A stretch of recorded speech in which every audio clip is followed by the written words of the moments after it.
Bonjour, arrivé à ce niveau, à ce moment-là du site, il devient impératif de parler de référencement. Parce qu'en fait, si on parle de visite virtuelle, ben, justement, on peut les mettre sur un site internet, mais aussi on peut les mettre sur ce qu'on appelle le Google My Business. Donc souvent, ce Google My Business est assez ignoré des gens. Et donc l'objet de ce tuto, c'est de vous montrer comment marche le référencement sur Google principalement. Et l'objectif d'un Google My Business, c'est de vous expliquer, de vous montrer ce que c'est exactement. Bon, alors succinctement, hein, une visite virtuelle pourrait réexpliquer un peu ce qui est marqué au-dessus. On peut être un produit Google, donc là vous reconnaissez Google parce qu'il y a les flèches qui permet en général de se déplacer et de voir les pièces. Donc en très peu de temps de s'apercevoir de la qualité du restaurant, d'où est-ce qu'on se trouve et enfin, ce que le client, ce que le propriétaire a envie de montrer. Et après une autre visite virtuelle qui est hors Google, mais là qui est un peu plus complète, c'est-à-dire qu'on peut rajouter des vignettes, on peut rajouter un menu, on peut rajouter du vidéo, texte, image et du son. Mais par contre, ces visites virtuelles sont dédiées que pour des sites internet et en aucun cas on pourra les mettre sur un Google My Business. Donc voilà, maintenant l'heure est venue de vous expliquer le Google My Business, comment ça fonctionne. Alors, ça parle de référencement sur Google. Pourquoi Google My Business? Parce que c'est justement un produit Google qui a été inventé pour montrer toutes les boutiques à proximité. Boutiques voulant dire aussi entreprise, musée, enfin tout ce qui a une adresse, un téléphone et quelque chose a priori à vendre ou un produit. Voilà, donc en fait quand vous arrivez sur Google, en fait, par certains mots-clés, on va avoir une petite fenêtre qui s'appelle Google My Business qui va apparaître. Donc si par exemple si je tape restaurant, donc là qui correspond bien à une entreprise qui a envie d'être vue, on va avoir directement, dès le début des résultats, une carte avec trois premiers liens, plus derrière, visiblement dans le cadre, d'autres adresses. Ça c'est le Google My Business. Alors qu'on comprenne bien, c'est que moi j'ai tapé que restaurant portant, l'ordinateur a donné sa précision de savoir où il était, sa géolocalisation, et en fait toutes les propositions qui seront ici, ça concerne que des boutiques à proximité. Quel que soit le mot que je vais mettre ici, enfin à partir du moment que ça rentre dans une catégorie Google My Business, il va proposer tout ce qu'il trouve autour de ce point-là. Et on comprend vite que là, je n'ai pas tapé de nom précis de restaurant, donc toutes ces fiches-là vont être référencées tout simplement parce qu'elles sont proches du point où on fait la requête. C'est très intéressant, particulièrement, là je suis sur un PC, mais en fait si on fait la même requête sur un téléphone, un smartphone ou une tablette, bien évidemment la précision est encore plus intéressante. Sachant que c'est un outil de prédilection pour les gens qui ne connaissent pas votre ville, et je pense à tous les touristes ou tous les gens qui passent dans le coin qui veulent chercher un restaurant, ben, eux ils connaissent pas les lieux, ils connaissent pas la ville, et donc ils vont taper restaurant, et c'est un gros guide pour eux. Je rentrerai dans le détail dans ce qu'on va trouver après. Donc, ce qu'il faut comprendre, c'est que quelqu'un qui a fait son site internet, site après restaurant, ben, avec ce manque de précision, alors si je tapais restaurant Foura, déjà je aurais des sites un peu plus précis, mais il y a peu de chances de sortir dans ces premières pages parce que là vous allez avoir des TripAdvisor, donc tout cela ils ont tellement de liens et tellement grossis qu'ils vont être référencés avant vous. Donc vous risquez d'être en deuxième, troisième, quatrième position. Et là, les gens qui consultent sur téléphone ou sur smartphone, enfin sur tablette, franchement, il y a peu de chances qu'ils vous trouvent. Ils vont vous trouver s'ils prennent le temps, mais ce sera plutôt dans leur salon ils vont passer des heures. Alors que là, d'un simple smartphone ou tablette, je le précise encore, on va vous trouver très rapidement et c'est vraiment l'objectif de Google. Donc en fait, c'est un super annuaire de proximité. Et maintenant, on va aller un peu plus dans le détail. Donc ça marche par d'autres mots de clés, hein. Si je cherche par exemple un vendeur de vélo, eh ben, je vais avoir comme réponse que des vendeurs de vélos qui sont dans le coin. Alors avec quelque chose un peu plus large, parce qu'il y en a moins dans la zone de Foura. Mais donc voilà, et si je cherche des musées, donc tous ces mots-clés fonctionnent. Alors après, c'est tout simple, il faut essayer. Si vous êtes, je sais pas moi, aliment pour chat, hein, aliments pour animaux, on va mettre. Il y a de fortes chances que ça existe. Animaux, désolé, avec un seul N. Alors là, ben, j'ai de la publicité, parce que je suis un peu moins précis, mais par contre, je trouve bien en dessous, en des fois, donc un Google My Business, avec justement les boutiques qui sont pas loin pour pouvoir acheter ça.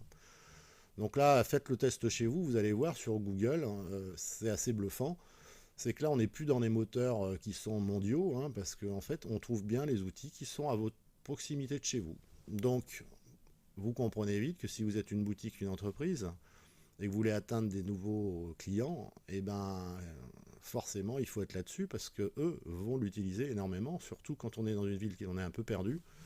Ben, on est tous sur les moteurs de recherche en train de chercher ce qu'on cherche. Donc un problème de vélo, un réparateur de vélo, un garage, voilà. Tout ce qui a une adresse et un téléphone, comme je vous dis, j'insiste, vous devez être là-dessus. Alors, on va aller, par exemple, prendre un exemple pour les restaurants. Il y a des choses à bien comprendre maintenant. C'est que Google, alors là je vais aller sur autre adresse pour tomber vraiment dans le programme My Google Business. Et là vous allez voir, toutes les fiches apparaissent en fonction de ma géolocalisation. Donc vous voyez, il y en a un petit paquet, ça va. Donc on retrouve un autre classement, donc on va expliquer un peu comment fonctionne ce classement. Mais là, rassurez-vous, tout le monde y a le droit et sera en bonne place. Après, ce qu'il faut comprendre, c'est que si je vais chercher un peu plus loin, donc par exemple je vais trouver d'autres restaurants. Donc je peux aller voir à Nice et même en Espagne et je vais trouver d'autres réponses. Et à chaque fois, ça met à jour ici. Je pourrais aussi directement taper la ville ici avec le restaurant. Voilà, donc je reviens sur mon point. Donc, qu'est-ce qu'on va trouver sur une fiche? Non, d'ailleurs, avant toute chose, je vais vous parler de ce fameux tri, parce que je sais que ça inquiète beaucoup de monde. Dès qu'on parle de référencement, on veut tous être en première page. Là, vous verrez que ça perd un peu de son sens, parce que on a une localisation qui est par rapport à la distance. Donc vous voyez, au départ, on est classé par pertinence. C'est un mélange de la distance où se trouve le restaurant, savoir si la fiche est bien remplie, si les photos ont été mises, s'il y a une visite virtuelle, si ça pointe sur un site internet, et si la fiche a été mise à jour, si les horaires ont été mis à jour, et surtout si la fiche a été revendiquée. Parce que toutes ces fiches qui sont créées automatiquement par Google doivent être revendiquées par le propriétaire. C'est une procédure assez simple, mais il faut savoir le faire. Si vous ne figurez pas du tout dans cette liste-là, ce qui peut arriver sur une nouvelle boutique, eh ben, vous allez tout en bas et vous verrez, il y a une procédure à suivre qui vous permet d'ajouter une adresse manquante. Bon, alors là, il faut avoir un compte, mais bon, si parfois vous n'y arrivez pas ou vous n'avez pas envie de vous y mettre, eh ben, vous m'appelez, moi je saurais très bien faire, parce que dans la visite virtuelle, je vends aussi des photos classiques, je vends aussi la mise à jour de votre Google My Business, votre configuration pour pouvoir les mettre dans de bonnes catégories, parce qu'il y a des catégories et en fait, il faut toutes les mettre. Et s'il faut créer la page, je le ferai. Et à la fin de tout ça, je vous fais une formation pour qu'à la fin, vous soyez autonome et que vous puissiez bien faire les choses et sans avoir besoin de m'appeler ou d'appeler un autre prestataire. Voilà, alors qu'est-ce qu'on trouve sur une fiche? Bon, je vais en prendre la première qui arrive. Donc là, oui, pardon, classement par pertinence. Après, vous pouvez faire un classement par distance. Donc ça va changer un peu le classement. Et on voit les mètres qui me séparent entre l'Excelsior et ma maison. Et donc là, vous avez 83, 140, et au fur et à mesure, on augmente. C'est-à-dire que si je suis un touriste et que je ne suis pas en effet chez moi et que je suis plutôt en train de me balader, je vais trouver le premier restaurant qui me plaît, puis après, en allant sur la fiche, je vais voir si ça me correspond ou pas. Voilà. Après, il y a aussi d'autres classements avec le système de notation, puisqu'il y a des avis, ou alors les horaires, on peut carrément aussi changer, dire, moi, c'est pas aujourd'hui que je vais y aller, c'est mardi, et voilà. Et on verra que les boutiques ouvertes le mardi. Voilà, rentrons maintenant plus dans le vif du sujet, la fiche de Google My Business. Donc qu'est-ce qu'on trouve dessus? Ça va être les informations essentielles et franchement, pratiquement les informations suffisantes. Nous avons trouvé le nom, donc c'est bien de le savoir, nous allons trouver l'adresse, nous allons trouver les horaires, donc si je clique ici, je vais avoir les horaires de toute la semaine. Je referme en recliquant au même endroit. Je vais avoir le numéro de téléphone. Alors petit détail, si vous êtes sur smartphone encore, ici vous mettez votre doigt dessus, automatiquement ça compose le numéro, vous n'avez plus besoin de le noter, de le recopier, vous allez pouvoir composer le numéro et directement réserver votre table. Petit détail, mais c'est bien pratique. En haut de cette fiche, vous trouvez aussi un site web, ce qui veut dire que ça va pouvoir pointer sur le site web si vous en avez un. Donc vous voyez, c'est vraiment un outil complémentaire. On n'est pas forcément en train de s'opposer site internet et Google My Business. Tout ça marche main dans la main. Le tout, c'est que le premier accès souvent à votre site, ça passera par votre Google My Business. C'est comme ça que les gens vont vous trouver, pas forcément sur le moteur classique. Et l'itinéraire, donc ça a plus de sens, pas sur un PC, mais sur un smartphone ou une tablette, parce que là, en tapant sur itinéraire, vous allez automatiquement déclencher le GPS de votre smartphone qui va vous guider pour aller, alors que où vous soyez à 60 km ou alors à 50 mètres, il va se mettre en route et il va vous donner première à droite, aller tout droit, etc. Donc c'est une chose qui vous permet de ne pas vous perdre et d'aller très vite où vous voulez aller. Continuons en dessous, alors vous allez trouver des photos. Alors c'est là que moi j'interviens en fait en général, hein, c'est qu'on m'appelle pour faire une prestation photo. Sachant que ces photos, elles peuvent arriver de différentes provenances, hein. Ça peut être des touristes, parce que n'importe qui peut laisser des photos sur votre Google My Business. Après, il y a le propriétaire, parce que même si j'en ai fait, rien ne vous empêchera d'en rajouter.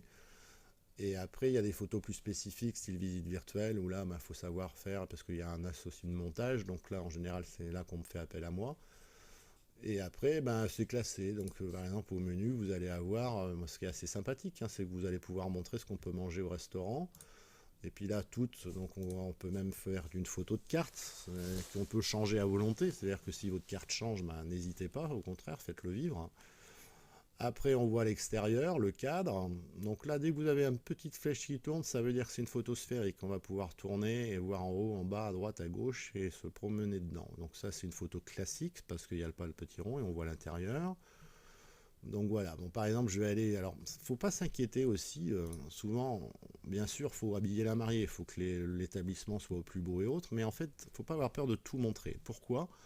Parce que quelqu'un qui va venir voir votre restaurant, son attrait, vous savez pas ce qu'il veut. Si ça se trouve, il veut chercher quelque chose de très typé, très guindé, alors qu'il peut très bien chercher un truc très décontracté. Ce qui est le cas de ce restaurateur. Lui, il a voulu ça parce que justement, il voulait montrer qu'il se trouvait dans une zone de marché, donc un lieu très vivant, où les gens rentrent, sortent, prennent des cafés, ne mangent pas forcément.